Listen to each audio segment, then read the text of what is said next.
ועל הפורקן ועל הגבורות ועל התשועות ועל המלחמות שעשית לאבותינו בימים ההם בזמן הזה.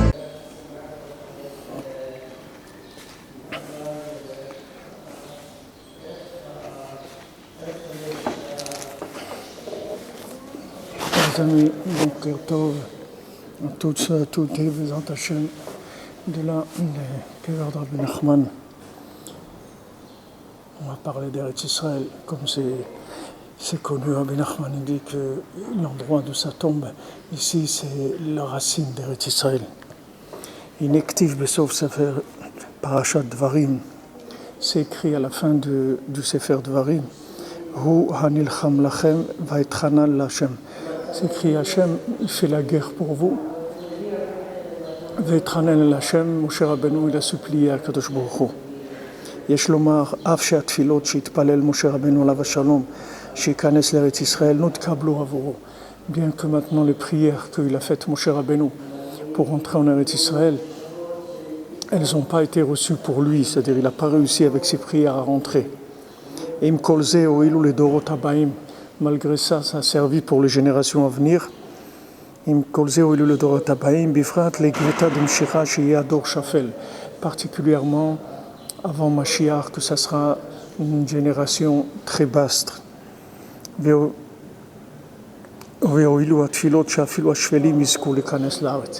Et ces prières-là qu'il a faites Moshe Rabbeinu, ça va servir même aux gens les plus éloignés qui pourront aussi rentrer en Eretz Israël.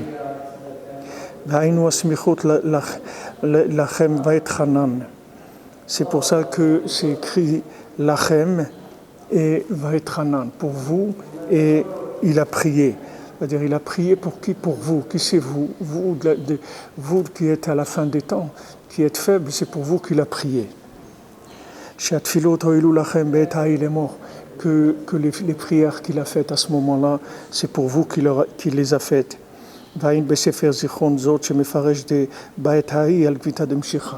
Donc dans un sefer qui s'appelle Zichron Zot, là-bas il explique qu'à ce moment-là, parce qu'il écrit Vaetranan, Moshe Lachem Ba'etai, il a supplié Moshe Rabbeinu à ce moment-là. Quel moment? Qu'est-ce que c'est ce moment-là? Ce moment-là, c'est le moment où on est aujourd'hui, c'est-à-dire à la fin des temps, où il y a les générations les plus faibles, les plus éloignées. Alors il a prié pour qu'on ait, nous, on ait le mérite de rentrer en Eretz Israël. ויש לומר שהתפילות האלו על דור של עקבתא דמשיחא, שגם השפלים זוכים להיכנס לארץ ישראל בתפילות משה רבנו עליו השלום. Donc maintenant, à cette époque-là messianique dans laquelle on se trouve, les prières de Moshe Rabbeinu nous ont servi pour nous maintenant. כי משה רבנו עליו השלום משתדל תמיד לעשות גרים בעלי תשובה. Parce que Moshe Rabbeinu, toute sa vie, s'est occupé à faire des guérim, de rapprocher des gens, les convertir et faire des balei tshuva, de ramener les gens vers la Torah. Shekirvam gam ha'arev rav, Shekirev gam, il a même rapproché le Erev Rav, c'est-à-dire tous ces intellectuels qui étaient en Égypte, il les a aussi rapprochés.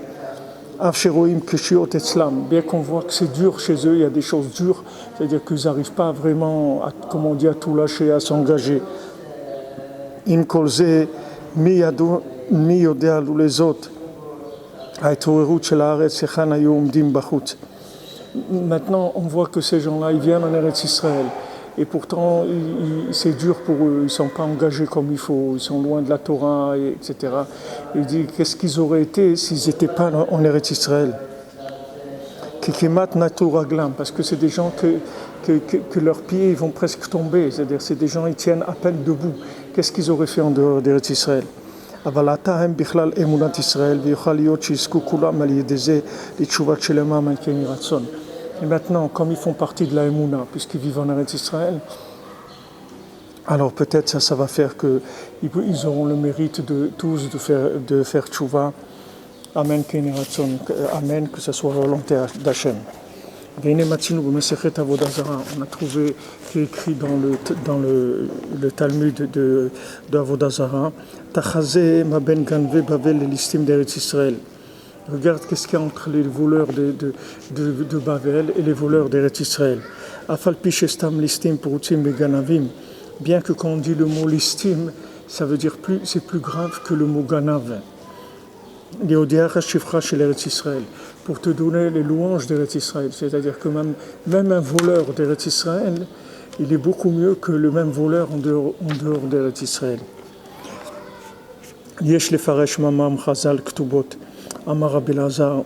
Alors on peut expliquer ce qu'il y a écrit dans la Gemara, dans le Talmud Ktubot, qu'il a dit Rabbi Elazar, Kol hadar be'Eretz Israël sharouy blo avon.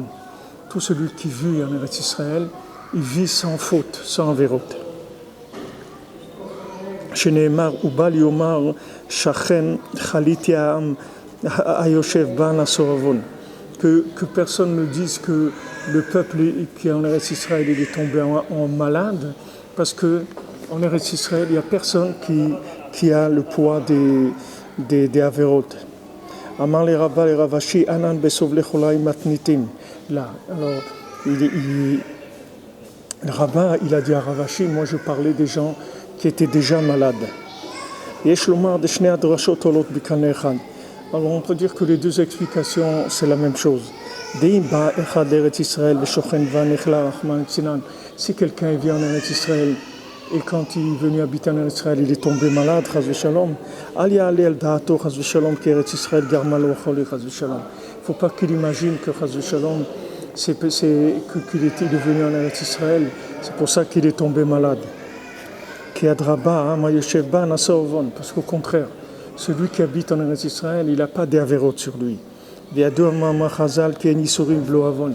Et on sait qu'est-ce qu'ils ont dit les Chachamim, qu'il n'y a pas de souffrance sans avérote. C'est-à-dire si quelqu'un voit qu'il a un problème, une douleur, une souffrance, c'est qu'il a fait quelque chose de pas bien. Donc il voit qu'est-ce qu'il doit arranger.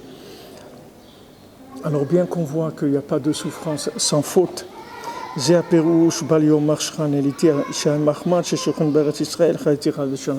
faut pas qu'ils disent que parce qu'il habite en Eretz Israël, alors il est tombé malade. Parce que celui qui habite, le peuple qui vit en Eretz Israël, il n'a pas de faute, il n'a pas d'avérote. Et comme maintenant, il n'y a pas de douleur, il n'y a pas de malheur, c'est-à-dire de souffrance sans avérote. Il faut qu'il sache que c'est les fautes qu'il a faites avant de venir en Eretz Israël, c'est elles qui lui ont entraîné qu'il est tombé malade. Et s'il était en dehors d'Eretz Israël, ça aurait été bien pire, bien plus amer pour lui. Et il doit supporter la maladie jusqu'à ce que beaucoup de pitié de lui. Il doit se renforcer de tout ce qu'il peut. Particulièrement sur ça, qu'il a le mérite de venir en Eretz Israël. Qui s'appelle dans le livre Tana de Eliyahu les plaisirs de ce monde.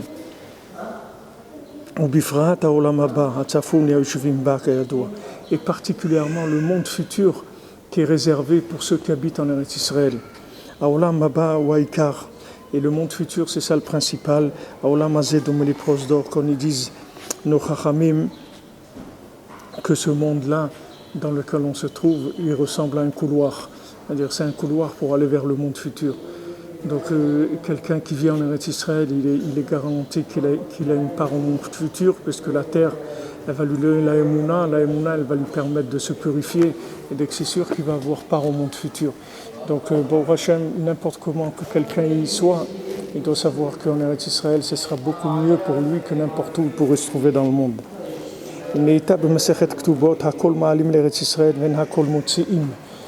C'est écrit dans la Gemara, dans le Talmud de Ktubot, que tout le monde rentre en Eretz Israël, c'est pas tout le monde qui en sort. Yesh lomar b'der remez, on peut dire avec une allusion, af elu halushim she'em lahem koach litgaber al yitzram. Même les gens faibles, c'est-à-dire qui n'ont pas la force de lutter contre le Yetzer Hara. V'em mesurim beyad yitzram achmat shelah. Et ils sont dans de l'addiction, c'est-à-dire mamash, ils sont entre les mains du Yetzer Hara, ils ne peuvent pas lutter contre lui.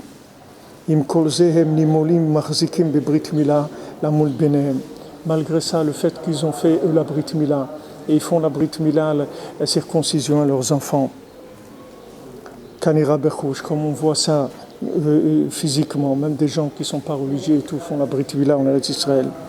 Aremez Lazé, Hakol Ma'alim l'Eretz Israël. Une allusion à ça, quand on dit les mots Hakol Ma'alim l'Eretz Israël, c'est les premières lettres, c'est Mila. Ve'en Hakol Motzi'im, et quand on dit En Hakol Motzi'im, c'est les Rosh Tevot Vehem. Ve'en Hakol Motzi'im, c'est Vehem. Les remèdes, c'est El ou Shehem Bichlal, Vehem lo Yodiv Derachai. C'est-à-dire ceux qui font partie de ceux qui ne connaissent pas les chemins d'Hachem. C'est ça, Vehem, lo Yadu Derachai. C'est-à-dire ce sont des gens qui ne connaissent pas mes chemins, c'est-à-dire qui sont loin d'Hachem. Im kolze en lo tziam eretz Israël. Malgré ça, on ne les sort pas de la terre d'Israël. Ki kol elu beshem Israël yechun. Parce que tout cela, il s'appelle Israël. Venikraim Eretz Israël. Et il s'appelle Eretz Israël, c'est-à-dire des gens d'Eretz Israël. Au bifrat sheyesh lahem ga'gouim gdolim ishtokekut rav l'Eretz Israël. Et surtout qu'ils ont beaucoup de languissement et de vouloir sur Eretz Israël. La zot en Eretz Israël maki otam. À cause de ça, grâce à ça plutôt, la terre d'Eretz Israël, elle les vomit pas, elle les renvoie pas. Yahan Shem Chovevim et Haaretz, parce qu'ils aiment la terre d'Israël. Okimat Mosrim Nafsham Havu Haaretz, et que Mamash ils donnent presque leur vie pour la terre d'Israël. Umatzinu Kamaim Panim le Panim, et comme c'est écrit que le visage, un visage par rapport à l'autre, c'est comme de l'eau, c'est-à-dire quelqu'un qui se revoit dans l'eau, il voit son visage. Donc de la même manière que eux, ils aiment Eretz Israël, même s'ils ne sont pas religieux. Ils aiment Eretz Israël, alors la terre d'Israël, elle ne les renvoie pas, elle les garde. Parce que l'amour de la terre qu'ils ont, ça suffit pour que la terre, elle les garde. Et si la terre, elle les garde, ça veut dire qu'ils vont se purifier, et ils vont avancer. Donc là, on voit clairement que l'importance d'être en Eretz Israël, surtout pour quelqu'un qui n'est pas religieux, encore plus que quelqu'un qui est religieux. Parce que si quelqu'un vient en Eretz Israël, il aime Eretz Israël, même s'il n'est pas religieux, la terre, elle va le garder, elle ne va pas le renvoyer. Et la terre d'Eretz Israël, c'est une terre active. Donc elle va petit à petit, elle va le transformer. Donc il dit ici, Rav Ephraim, que le fait que quelqu'un vit en Eretz Israël, il fait la Brit Mila, il fait la circoncision à ses enfants, ça suffit pour que la terre, elle le garde. Et si la terre, elle le garde, ça veut dire que c'est quelqu'un qui a part au monde futur, Bezrat Hashem. Voilà, bon, Hashem, Hashem. Shrinu qu'on a rêvé comme ça, comme Rabbi Nachman, qui nous renforce tous les jours, nous encourage tous les jours. Aujourd'hui, c'est la Hiloula de Rabbi Yitzhak Bender. Alors, Shalom, c'était des anciens Breslevers qui étaient à Ouman et après il était à Yerushalayim. Bon, Hashem, il était l'élève de Rav Ramban Nachman. Rav Ramban Nachman, il parlait beaucoup d'Eretz Israël, toujours d'Eretz Israël. Il disait toujours aux gens de monter en Eretz Israël. Bien qu'il venait à Ouman tous les ans d'Eretz Israël, il prenait le bateau jusqu'à Odessa tous les ans. Il venait pour Rosh Hashanah, il restait quelques semaines, quelques mois même ici. Mais il poussait les gens à monter en Eretz Israël. Et ceux qui sont montés, que l'ont écouté, ils ont été sauvés de la Shoah. Ils sont montés en Eretz Israël. Les autres, les pauvres, alors Bezrat Hashem, voilà, comme Bezrat Hashem, je me fais votre envoyé, tous ceux qui écoutent le shiur, pour que Rabbi Nachman vous bénisse, il vous donne tout ce que vous avez besoin, Bezrat Hashem. Que du bien, il vous ouvre toutes les portes de la santé, de la parnassa, du zivoug, des enfants, de la joie, la satisfaction de la vie, d'avoir un plaisir de vivre, une sérénité, Bezrat Hashem. Alors à bientôt, on se retrouve, Bezrat Hashem. Kol tov, bonne journée.